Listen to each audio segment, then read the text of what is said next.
السلام علیکم جی. بہت زیادہ اہم خبر ہے پاکستان کے حوالے سے.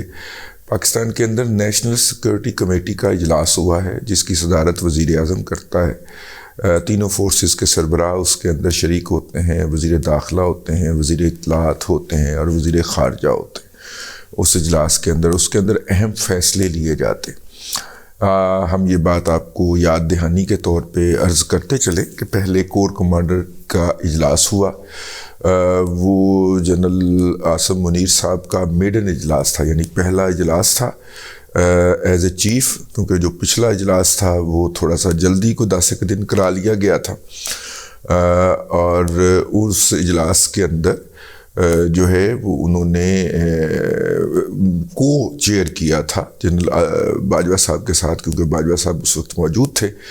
تو اس کے 10 دن کے بعد یا 11 دن کے بعد عاصم منیر صاحب کی تقرری ہو گئی. اور عاصم منیر صاحب جو تھے وہ چیف آف آرمی سٹاف بن گئے. چھڑی ان کے حوالے کر دی گئی کمان کی. اور اس کے بعد پھر انہوں نے اس کو دوبارہ اجلاس کو اس کی اوریجنل تاریخ پہ لے آیا گیا.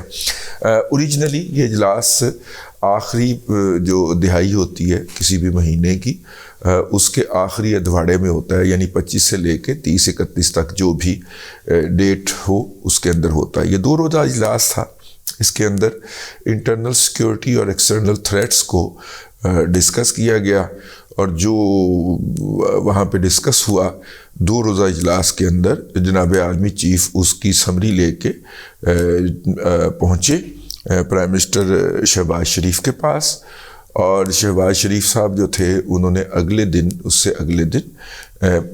2 دن اجلاس ہوا، پھر تیسرے دن میٹنگ ہوئی، چوتھے دن انہوں نے نیشنل سیکورٹی کونسل کا اجلاس بلا لیا. پہلا اجلاس ہوا جس کے اندر شہباز شریف جو ہیں وہ جو مرا کرتے ہیں میں اپنا پیٹ کاٹ کے بھی وہ ملک کی دفاع کے لیے دوں گا. تو اس کے اندر انہوں نے کچھ باتیں کی کہ ہم کس طرح قوم کہاں سے پیسے نکال کے فوج کو دیں گے اگر فوج نے اندرون ملک کوئی آپریشن کرنا ہے تو.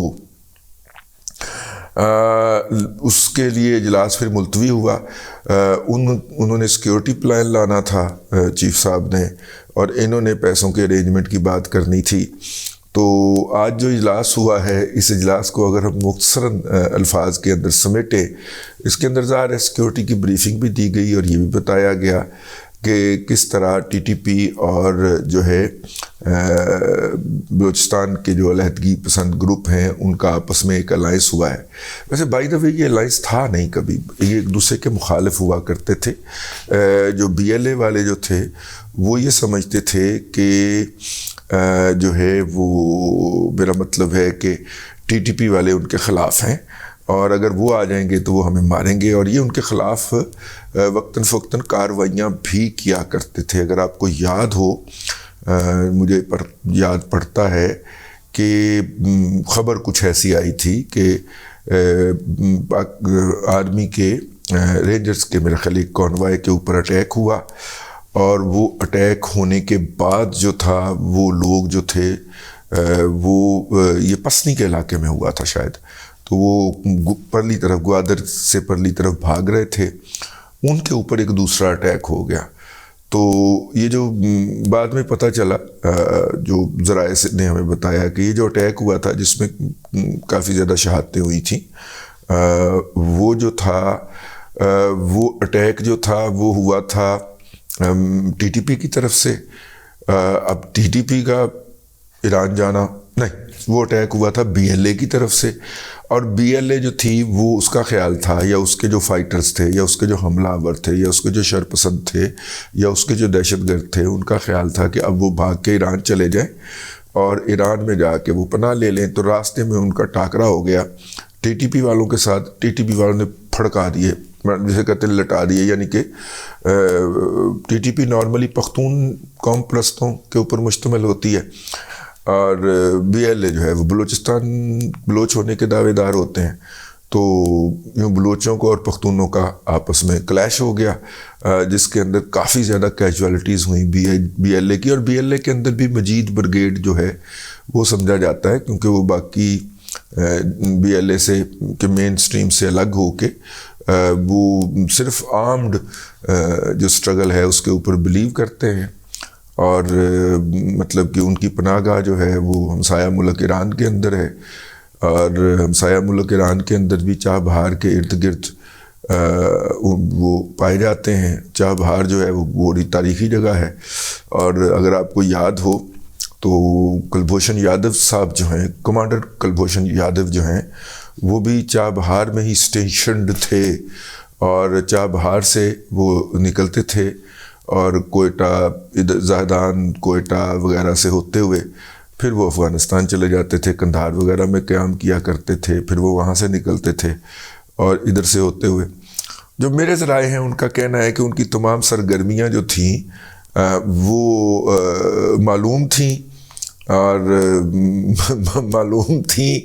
اور اس لیے ان کے ذریعے غلط انفارمیشن بھی فیڈ ہو رہی تھی ادھر سے ادھر کے لیے، ٹھیک ہے، اور ان کو چغت بھی بنایا جا رہا تھا، ان سے پیسے بھی وصول لیتے تھے کچھ لوگ جو تھے وہ بظاہر BLA بن کے، لیکن وہ کارروائیاں اخبارات کی حد تک شو بھی کر دی جاتی تھیں۔ لیکن وہ مسئلہ یہ ہو گیا کہ ایک دفعہ جب وہ ادھر سے قندھار کی طرف گئے تو قندھار والے انہیں پھاڑ کرتا ہونا، ٹھیک ہے۔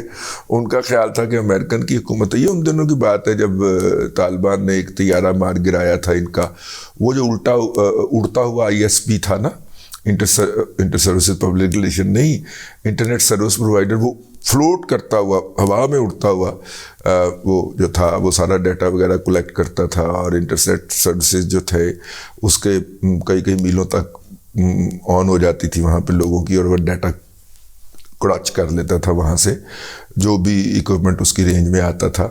تو اس کو طالبان نے قندھار سے ٹیک آف کرتے ہوئے مار گرایا تھا۔ یہ مطلب کہ امریکیوں کے آخری سال کی بات ہے شاید۔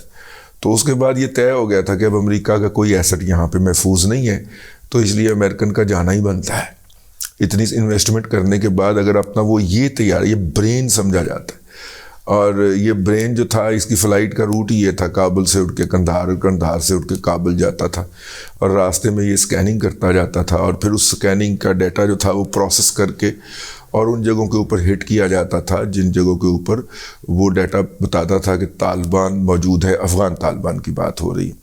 اور جب اس کو گرا لیا گیا تو یہ بات طے ہو گئی کہ اب یہاں سے یہ نکلنے کی پوزیشن میں ہیں۔ تو خیر وہ اس چاہ بہار کی میں نے بات کی ہے، اس کے ارد گرد یہ BLA والے کافی زیادہ پائے جاتے ہیں۔ تاہم نیشنل سیکیورٹی کمیٹی کی جو میٹنگ ہے اس کی طرف واپسی، اور نیشنل سیکیورٹی کمیٹی کی میٹنگ کے اندر جو بات ہوئی، انہوں نے کہا کہ جناب مطلب 200 ارب روپے سے کچھ زیادہ کی رقم جو ہے وہ اس آپریشن کے لیے ریکوائرڈ ہے، اور اسحاق ڈار صاحب نے گھنٹی کھڑکا دی کہ جناب اتنے پیسے اگر ہم نے نکالے تو IMF سر کے اوپر بیٹھا ہوا ہے، تو پھر دوسرا طریقہ آزماتے ہیں، ان کو انگیج کرتے ہیں، ٹھیک ہے، اور مذاکرات کے اندر انگیج کر لیتے ہیں۔ یہ اس میٹنگ کے اندر PMLN اور JUI کا خیال تھا، جبکہ پیپلز پارٹی کا خیال تھا کہ ان کو موقع دینے کا مطلب ان کو مضبوط ہونے کا اور اپنے اڈے اسٹیبلش کرنے کا مزید موقع دینا ہوگا، لہذا ان کو سرپرائز دیا جائے۔ تو پھر پیسے کا معاملہ آ گیا کہ پیسے کتنے ہیں۔ اگرچہ امریکہ کی آفر موجود ہے کہ ہم افغانستان کے بارڈر کے اوپر جو تخریب کاری ہو رہی ہے پرلی طرف سے اس کو فائنانس کرنے کو تیار ہیں، لیکن اگر امریکن پیسے دیں گے تو اپنا ایجنڈا بھی ساتھ میں دیں گے، اور یوں وہ لڑائی لڑنے کی کوشش کریں گے جو وہ یہاں پہ نہیں لڑ سکے، اور وہ ہمارے ذریعے لڑنے کی کوشش کریں گے۔ ویسے امریکن سینٹ کام کا ایک جرنیل ہے، وہ پچھلے دنوں آیا تھا اور پچھلے چیف صاحب کو مل کے، اور اس نے جناب اس کو دورہ بھی کروایا گیا تھا LOC کہہ رہا ہوں، ڈیورنٹ لائن یا پاک افغان بارڈر کا۔ پھر وہاں سے وہ چپکے سے آ کے باجوہ صاحب سے ملاقات کر کے فلائی کر گیا، اور جب وہ یہاں سے چلا گیا تو پھر اگلے دن خبر جاری کی امریکنز نے کہ وہ ہمارا جرنیل جو ہے وہ مل آیا ہے ان کو، ٹھیک ہے۔ تو وہ جناب اس کے بعد پھر آئی تئی پھر گئی ہے طالبان نے ٹی ٹی پی نے اوپر نیچے حملے کیے، ادھر بی ایل اے سرگرم ہو گئی، بڑے نیک قدم پڑے ہیں، بڑے بابرکت قدم پڑے ہیں اس کے، نعوذ باللہ میں کیا لفظ کس کے لیے استعمال کر رہا ہوں، کہ جیسے ہی امریکی جرنیل دورہ کر کے گیا ہے، اچھا جناب انی بہ گئی، ٹھیک ہے، ایک دن کے اندر 4 اٹیک ہوئے، بلکہ بلوچستان کے اندر تو 8 9 اٹیک بھی ہوئے. تو وہ بہرحال یہ سین بن رہا ہے. لیکن ابھی تک تو یہی ہے کہ اس کو مزاحمت کی جائے، امریکن سے پیسے لینے کی کوئی ضرورت نہیں ہے، اپنے ریسورسز سے جنریٹ کیے جائیں. اور یہ جو اس وقت انسٹالیشنز کے اوپر، پاک فوج کے کانوائز کے اوپر جو حملے ہو رہے ہیں، یہ جو آئی ای ڈیز لگ رہی ہیں، ظاہر ہے آئی ای ڈیز کو آپ لوکیٹ کر سکتے ہیں ڈرون کے ذریعے، اور چھوٹے موٹے ڈرون جو ہیں وہ ہم نے لے لیے ہوئے ہیں ترکی سے. لیکن وہ جو بڑا ڈرون ہوتا ہے جس کے ذریعے آخری دن گزارے ہیں امریکنز نے افغانستان کے اندر جنگ کے، وہ ڈرون ہمارے پاس ٹیکنالوجی نہیں ہے اور امریکن دینے کو تیار بھی نہیں ہے. تو ہمیں اکنجی ڈرون جو ہیں اپنا ترکی کے انہی پہ گزارا کرنا پڑے گا. تو ہم خود بھی بناتے ہیں، ویسے براک و شراک کے نام سے جو ڈرون ہیں وہ ہم خود بھی بناتے ہیں. تو ظاہر ہے پھر ان ڈرون کو مد نظر لایا جائے. وہ ظاہر اسٹریٹجی بنانے والے لوگ ہیں، وہ بہتر سمجھتے ہیں کہ جو رینجر کی پولیس اگر گشت پہ جاتی ہے تو اس کو ڈرون کمپنی کیوں نہیں کر سکتا اوپر سے، اور وہ آگے دیکھتا جائے، تاکہ کم از کم یہ جو ایکسپلوسیوز لگا کے، جو ٹائم ڈیوائسز لگا کے وہ یہ حرکتیں کرتے ہیں اور پوری گاڑی اڑا دیتے ہیں، اس سے تو بچا جا سکتا ہے، اس کیجوالٹی سے تو بچا جا سکتا ہے. لیکن یہ جن کا کام ہے ان کو سوچنا چاہیے. ہمیں میرے ذہن میں آیا، میں نے کہا عرض کرتا چلوں. تو یہ ہے جی، انہوں نے کہا کہ جناب پیسے کوئی نہیں گئے، تو فی الحال انہوں نے گلی باتی لائیے، اور جیسے ہی پیسے آتے ہیں تو پھر ان کا کرتے ہیں. اور پیسے آنے ہیں جیسا جب آئی ایم ایف کی طرف سے تھرو ہونا ہے، اور آئی ایم ایف کو ہم نے ایک رپورٹ پیش کرنی ہے کہ جب 4200 ارب روپیہ ہمارا اپنا انرجی سیکٹر کا، جس کے اندر سرکولر ڈیٹ ہے، پاور سیکٹر کا سرکولر ڈیٹ ہے، بجلی کا، تیل کی کمپنیوں کا، یہ سارا کو 4200 ارب ہو گیا. وہ کہنا ایدا کی کرنا جی، ٹھیک ہے، 4200 ارب روپیہ کتوں فائنانس کرو گے، لہذا قیمتیں بڑھا دو، قیمتیں بڑھا دیں پیٹرول کی بھی اور گیس کی بھی اور جناب بجلی کی بھی. تو ہم کہتے ہیں کہ جناب پہلے بڑیاں جتیاں پہ رہی نے، مطلب حکومت پاکستان کہتی ہے پہلے بڑھا کے ہم نے بڑی جتیاں کھا لی ہیں، تو اس کی بجائے اگر ہم اگلے 6 مہینوں کے لیے ٹیکس لگا دیتے ہیں امپورٹس کے اوپر، تو اس سے تھوڑی سی کم مہنگائی ہوگی، اتنی مہنگائی نہیں ہوگی جو اس پیٹرول کی وجہ سے مہنگائی ہوتی ہے. تو وہ ورکنگ پلان ہم نے تیار کر کے 7 جنوری تک دینا ہے، اور اس کے بعد زیادہ امکان ہے کہ آئی ایم ایف تھرو ہو جائے گا. اور آئی ایم ایف تھرو ہوگا تو پھر اس کے بعد جو ہے وہ سعودی عرب کی امداد بھی آ جائے گی اور تیل بھی ادھار پہ آ جائے گا، اور یوں پھر گلشن کا کاروبار سیدھا ہو جائے گا. توقعات یہی ہیں. تو فی الحال آپریشن جو ہے، جو کہ ایک بڑا آپریشن ہوگا، اس کے امکانات جو ہیں وہ ملتوی کر دیے گئے ہیں، التوا کا شکار کر دیے گئے ہیں، اور فی الحال گفتگو کی جائے گی. گفتگو کرنے والوں سے گزارش ہوگی کہ جن لوگوں نے پہلے گفتگو کی تھی ان کو اس معاملے کے اندر نہ ڈالا جائے. وجہ اس کی میں بتا دیتا ہوں. جب دوحہ ایگریمنٹ ہوا تھا تو اس کے اندر یہ بات پاکستان نے کی تھی کہ بھائی جان پرلے پاسے تو آپ اقتدار دے کے جانا چاہ رہے ہیں تحریک طالبان افغانستان کو. ہمارے نمائندے نے جا کے دوحہ کے اندر، قطر کے اندر یہ بات کی تھی، آپ پرلی طرف تو دینا چاہ رہے ہیں، جو ان کے آف شوٹ ہونے کے دعوے دار ہیں اور پاکستان میں روب عمل ہیں، ان کا بھی کچھ کر لیں. تو امریکنز نے کہا تھا ان کا وہ کریں گے پرلی طرف والے. تو وہ معاملہ جو تھا وہ طے ہو گیا. اس کے اندر معاملہ خراب کب ہوا؟ جب ہم نے اپنا یہ پوائنٹ چھوڑا، اور پوائنٹ ہمارا کیا تھا کہ طالبان کریں گے اس کو طے، اور یہ ان کی ذمہ داری ہے، ان کو کیسے روکنا ہے. تو ہم نے کہا کہ جی بچے ہیں ہمارے، everything will be right. جا کے جناب سرینا ہوٹل کابل میں چائے پیتی اس بندے نے. یہ اس کی حماقت کی قیمت ہم یہ قوم ادا کر رہی ہے. ہمارے بچے کہاں سے ہو گئے بھائی؟ تمہارے تو قابو میں کبھی رہے ہی نہیں، ٹھیک ہے، اور کم از کم پچھلے 10 سال سے تو بالکل نہیں ہے. تو ہم 2 آپریشن کر چکے ہیں ان کے خلاف. تو اب وہ کہاں سے بچے رہ گئے نا ہمارے، جن کو آپ نے مارا ہوگا بندوقوں کے ساتھ، وہ آپ کے بچے رہ گئے. وہ خدا کا خوف کریں. ان میں سے کسی کے باپ کو، کسی کے دادا کو آپ نے کبھی کوئی اسٹریٹجک ایسٹ بنایا ہوگا، یہ تو نہیں ہے. تو لہٰذا جو ہے، اور ان دی مین وائل امریکن نے ڈرونز کے ذریعے ان کی صفوں کی صفیں اڑائی ہیں، تو وہ آپ کے بچے رہیں گے. مطلب کمال ہے. ویسے اس احمقانہ دنیا کے اوپر کوئی مر نہ جائے، خدا کی شعر ہے جی آہو. تو وہ کہہ کہ ہم نے پنگا لے لیا وہاں پہ، اور وہ پنگا پوری قوم کو بھگتنا پڑ رہا ہے.